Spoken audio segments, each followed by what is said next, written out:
Hello everyone, this is TTS and I am trying to do ASMR in order to help people relax, sleep, and overall enjoy the story that I'm going to tell.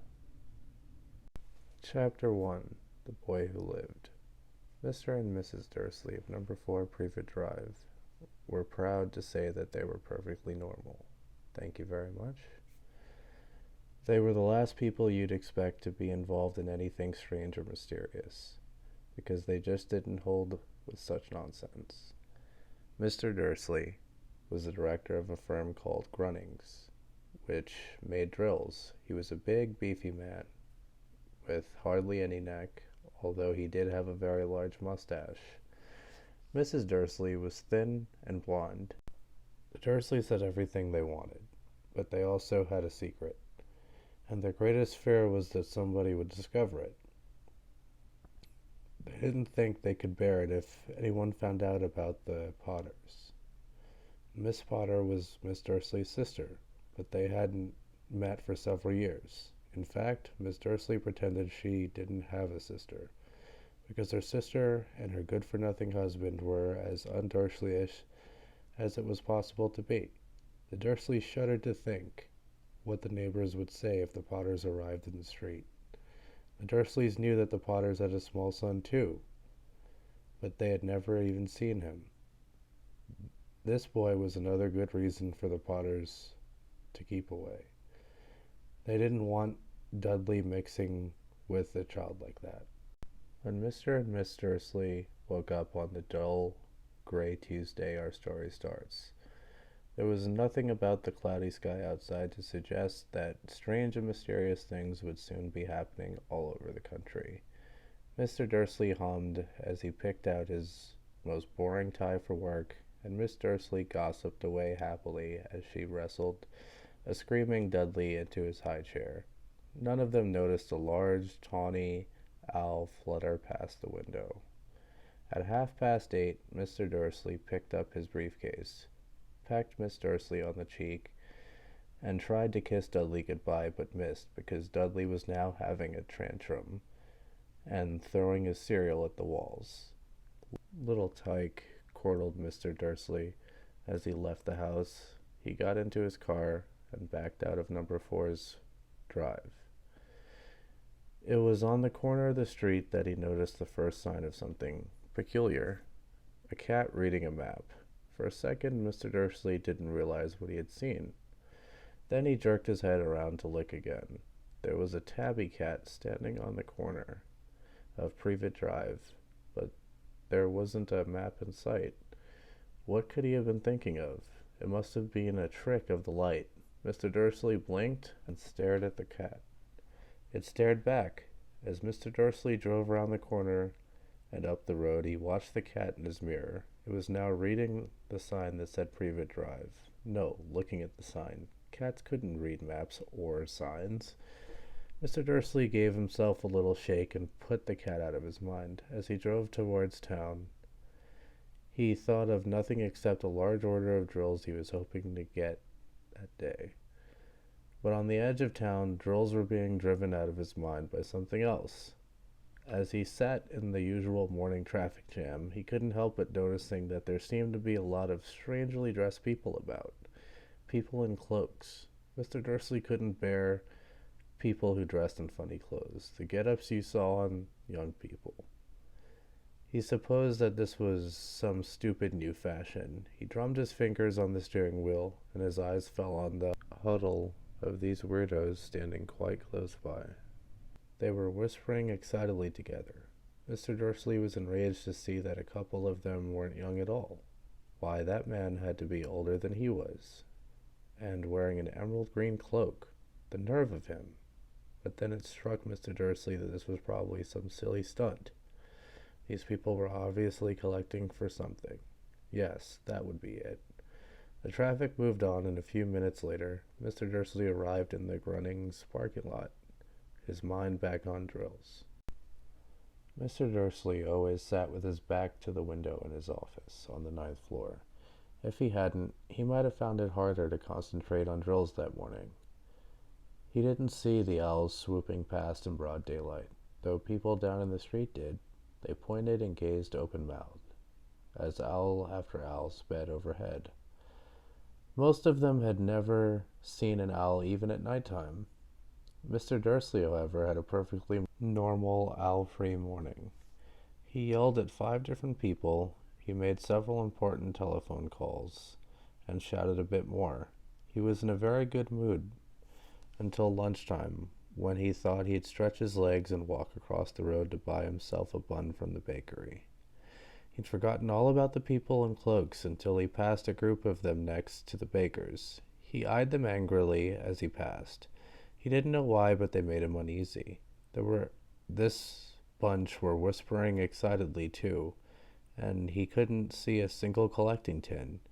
It was on his way back past them, clutching a large doughnut in a bag, that he caught a few words of what they were saying. The Potters. That's right, that's what I heard. Yes, their son Harry. Mr. Dursley stopped dead. Fear flooded him. He looked back at the whisperers as if he wanted to say something to them, but thought better of it. He dashed back across the road, hurried up to his office, snapped at his secretary not to disturb him, seized his telephone, and had almost finished dialing his home number when he changed his mind. He put the receiver back down and stroked his mustache, thinking no. He was being stupid. Potter wasn't such an unusual name. He was sure there were lots of people called Potter who had a son called Harry. Come to think of it, he wasn't even sure his nephew was called Harry. He'd never even seen the boy. It might have been Harvey or Harold. There was no point in worrying. Miss Dursley always got so upset at any mention of her sister. He didn't blame her if he'd had a sister like that. But all the same, those people in cloaks, he found it a lot harder to concentrate on drills that afternoon. And when he left the building at 5 o'clock, he was still so worried that he walked straight into someone just outside the door. Sorry, he grunted, as the tiny old man stumbled and almost fell. It was a few seconds before Mr. Dursley realized that the man was wearing a violet cloak. He didn't seem at all upset at being almost knocked to the ground. On the contrary, his face split into a wide smile, and he said in a squeaky voice that made passers-by stare, "Don't be sorry, my dear sir, for nothing could upset me today. Rejoice, for you know who has gone at last. Even muggles like yourself should be celebrating this happy, happy day." And the old man hugged Mr. Dursley around the middle and walked off. Mr. Dursley stood rooted to the spot. He had been hugged by a complete stranger. He also thought that he'd been called a muggle, whatever that was. He was rattled. He hurried to his car and set off for home, hoping he was imagining things, which he had never hoped before, because he didn't approve of imagination. As he pulled into the driveway of number 4, the first thing he saw, and it didn't improve his mood, was the tabby cat he'd spotted that morning. It was now sitting on his garden wall. He was sure it was the same one. It had the same markings around its eyes. "Shoo!" said Mr. Dursley loudly. The cat didn't move. It just gave him a stern look. Was this normal cat behavior, Mr. Dursley wondered? Trying to pull himself together, he let himself into the house. He was still determined not to mention anything to his wife. Miss Dursley had had a nice, normal day. She told him over dinner all about Miss Next Door's problems with her daughter and how Dudley had learned a new word, won't. Mr. Dursley tried to act normally. When Dudley had been put to bed, he went into the living room in time to catch the last report on the evening news. And finally, bird watchers everywhere have reported that the nation's owls have been behaving very unusually today. Although owls normally hunt at night and are hardly ever seen in the daylight, there have been hundreds of sightings of these birds in every direction since sunrise. Experts are unable to explain why the owls have suddenly changed their sleeping pattern. The newscaster allowed himself a grin. Most mysterious. And now, over to Jim McGruffin with the weather. Going to be any more showers of owls tonight, Jim? Well, Ted, said the weatherman, I don't know about that, but it's not only the owls that have been acting oddly today. Viewers as far apart as Kent, Yorkshire, and Dundee have been phoning in to tell me that instead of the rain I promised yesterday, they've had a downpour of shooting stars. Perhaps people have been celebrating bonfire night early.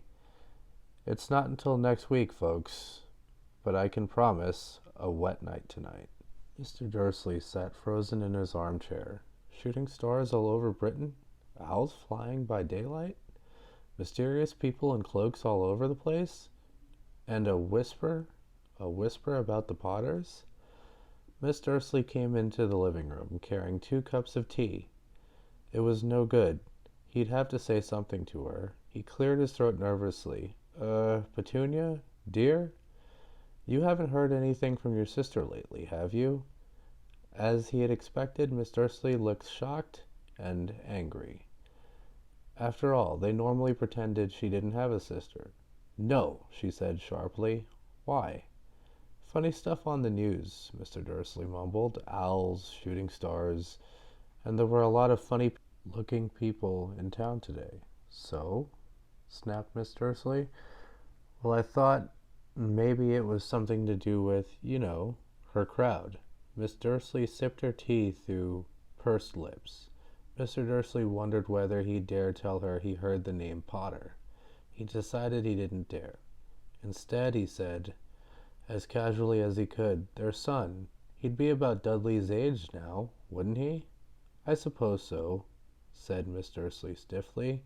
What's his name again? Howard, isn't it? Harry. Nasty common name, if you ask me. Oh, yes, said Mr. Dursley, his heart sinking horribly. Yes, I quite agree. He didn't say another word on the subject as they went upstairs to bed.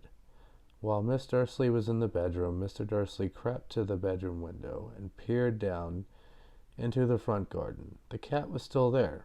It was staring down Privet Drive, as though it were waiting for something. Was he imagining things?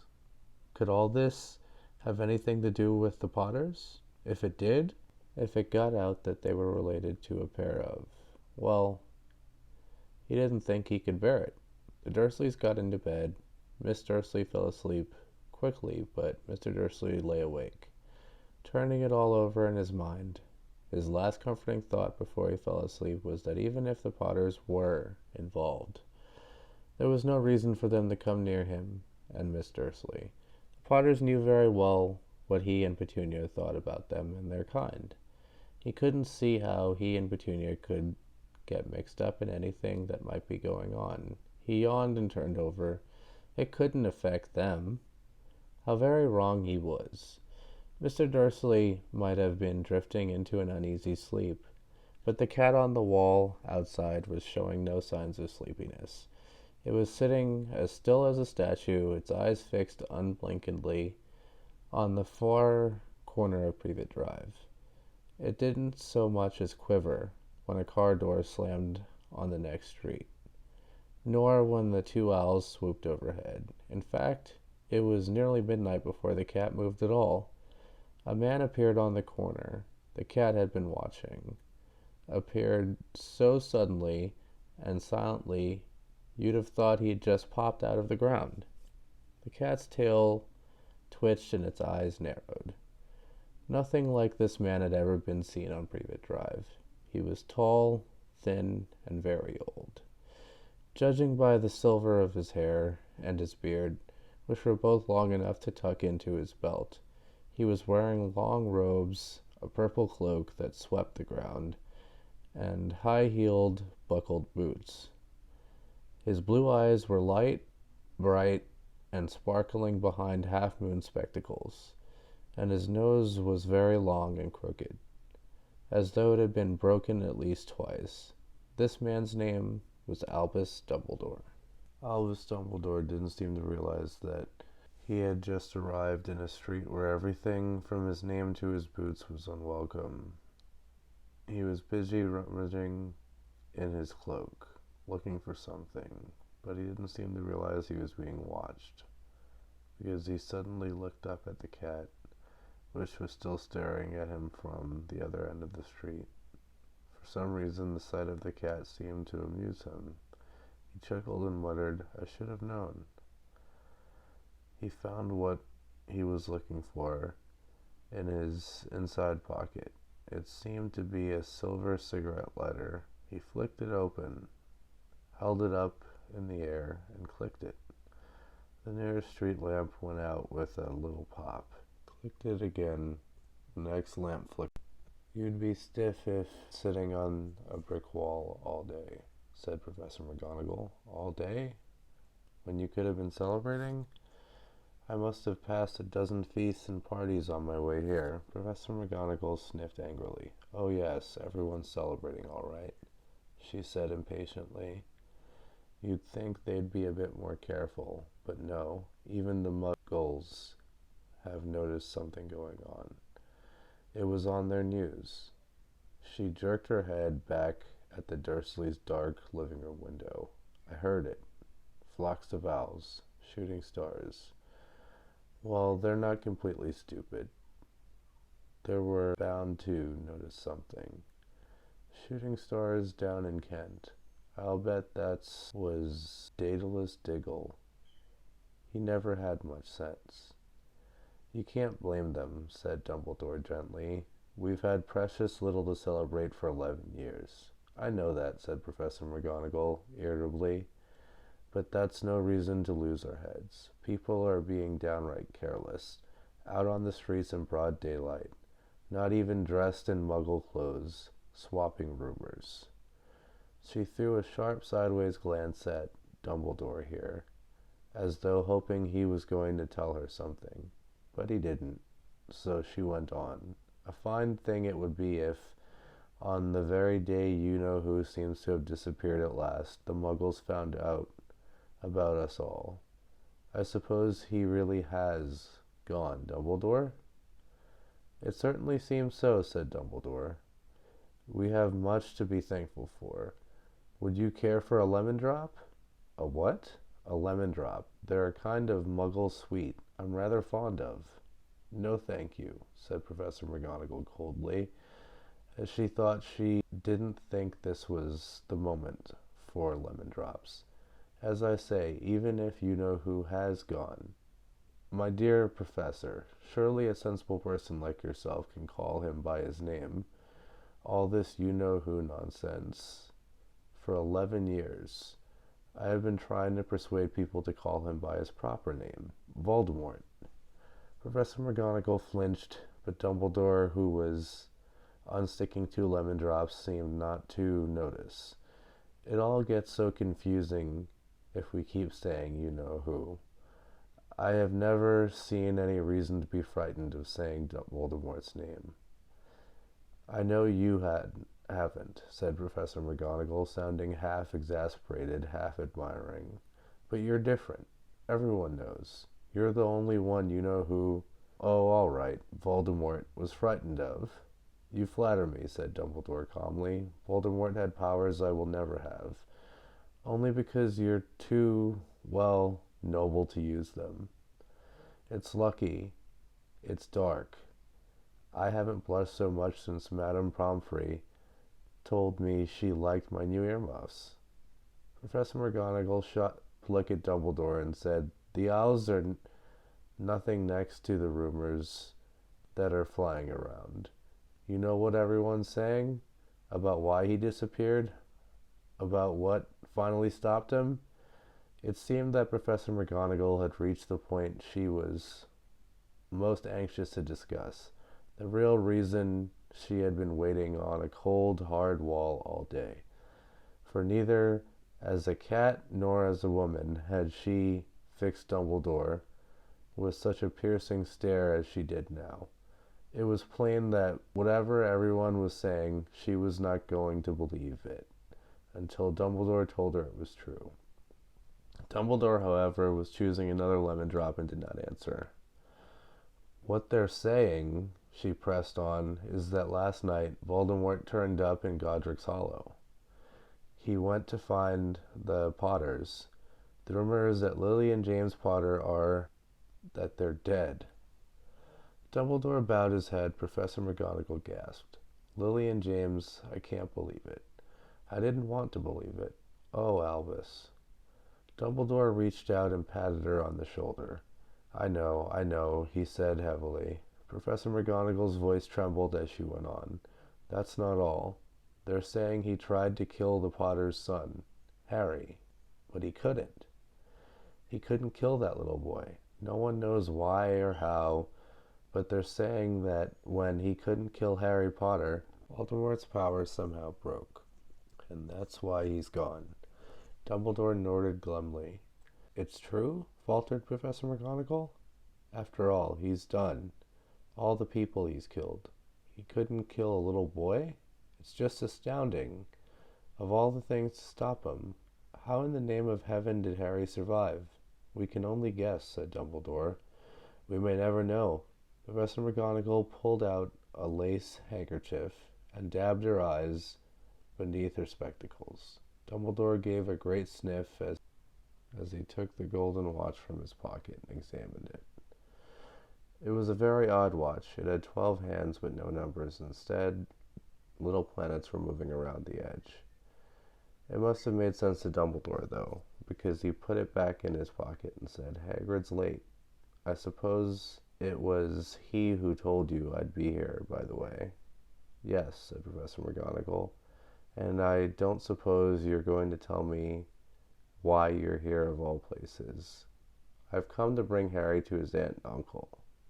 They're the only family he has left now. You can't mean the people who live here, cried Professor McGonagall, jumping to her feet and pointing at number 4. Dumbledore, you can't. I've been watching them all day. You couldn't find 2 people who are less like us. And they've got this son. I saw him kicking his mother all the way up the street, screaming for sweets. Harry Potter? Come and live here? It's the best place for him, said Dumbledore firmly. His aunt and uncle will be able to explain everything to him when he's older. I've written them a letter. A letter?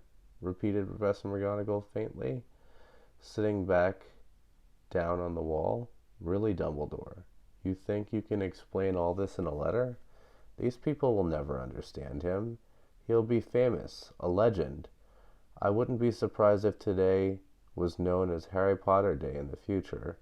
There will be books written about Harry. Every child in our world will know his name. Exactly, said Dumbledore, looking very seriously over the top of his half-moon glasses. It would be enough to turn any boy's head. Famous before he can walk and talk? Famous for something he won't even remember? Can't you see how much better off he'll be growing up away from all that until he's ready to take it? Professor McGonagall opened her mouth, changed her mind, swallowed, and then said, Yes, you're right, of course. But how is the boy getting here, Dumbledore? She eyed his cloak suddenly, as though she thought maybe he would be hiding Harry underneath. Hagrid's bringing him. You think it wise to trust Hagrid with something as important as this? I would trust Hagrid with my life, said Dumbledore. I'm not saying his heart isn't in the right place, Professor McGonagall, grudgingly, but you can't pretend he's not careless. He does tend to... What was that? A low rumbling sound had broken the silence around them. It grew steadily louder as they looked up and down the street for some sign of a headlight. It swelled to a roar as they both looked up at the sky, and a huge motorcycle fell out of the air and landed on the road in front of them. If the motorcycle was huge, it was nothing to the man sitting astride it. He was almost twice as tall as a normal man, and at least 5 times as wide. He looked simply too big to be allowed, and so wild. Long tangles of bushy black hair and beard hid most of his face. He had hands the size of trash can lids, and his feet and their leather boots were like baby dolphins. In his vast, muscular arms he was holding a bundle of blankets. "Hagrid," said Dumbledore, sounding relieved at last. "And where did you get that motorcycle?" "Borrowed it, Professor Dumbledore, sir," said the giant, climbing carefully off the motorcycle as he spoke. "Young Sirius Black lent it to me. I've got him, sir." "No problems, were there?" "No, sir. House was almost destroyed, but I got him out all right before the muggles started swarming around. He fell asleep as we were flying over Bristol." Dumbledore and Professor McGonagall bent over the bundle of blankets. Inside, just visible, was a baby boy, fast asleep. Under a tuft of jet black hair over his forehead, they could see a curiously shaped cut, like a bolt of lightning. "Is that where?" whispered Professor McGonagall. "Yes," said Dumbledore. "He'll have that scar forever." "Couldn't you do something about it, Dumbledore?" "Even if I could, I wouldn't. Scars can come in handy. I have one myself above my knee that is a perfect map of London Underground." "Well, give him here, Hagrid. We'd better get this over with." Dumbledore took Harry in his arms, turned towards the Dursleys' house. Could I say goodbye to him, sir?" said Hagrid. He bent his great shaggy head over Harry, and gave him what must have been a very scratchy, whiskery kiss. Then suddenly Hagrid let out a howl like a wounded dog. "Shh!" hissed Professor McGonagall. "You'll wake the muggles." Sorry," sobbed Hagrid, taking out a large spotted handkerchief and burying his face in it. "But I can't stand it. Lily and James dead, and poor little Harry off to live with muggles."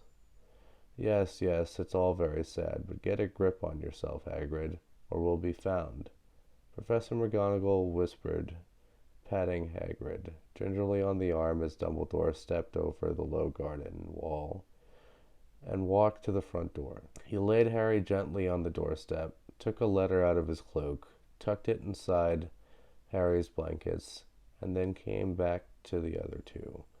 For a full minute, the three of them stood and looked at the little bundle. Hagrid's shoulders shook, Professor McGonagall blinked furiously, and the twinkling light that usually shone from Dumbledore's eyes seemed to have gone out. "Well," said Dumbledore finally, "that's that. We have no business staying here. We may as well go and join the celebrations." "Yeah," said Hagrid in a muffled voice. "I'd best get this pike away. Good night, Professor McGonagall." "Professor Dumbledore, sir." Wiping his streaming eyes on his jacket sleeve, Hagrid swung himself onto the motorcycle and kicked the engine into life. With a roar, it rose into the air and off into the night. "I shall see you soon, I expect, Professor McGonagall," said Dumbledore, nodding to her. Professor McGonagall blew her nose in reply. Dumbledore turned and walked back down the street. On the corner, he stopped and took out the silver putter-outer. He clicked it once, and 12 balls of light sped back to their lamps. Glowed suddenly orange, and he could make out a tabby cat slinking around the corner at the other end of the street. He could just see the bundle of blankets on the step of number 4. "Good luck, Harry," he murmured. He turned on his heel, and with a swish of his cloak he was gone. A breeze ruffled the neat hedges of Privet Drive, which lay silent and tidy under the inky sky, the very last place you would expect astonishing things to happen. Harry rolled over inside his blankets without waking up. One small hand closed on the letter beside him, and he slept on, not knowing he was special, not knowing he was famous, not knowing he would be woken in a few hours' time by Miss Dursley screaming as she opened the front door to put out the milk bottles, nor that he would spend the next few weeks being prodded and pinched by his cousin Dudley. He couldn't know that at this very moment people meeting in secret all over the country were holding their glasses and saying in hushed voices, "To Harry Potter, the boy who lived."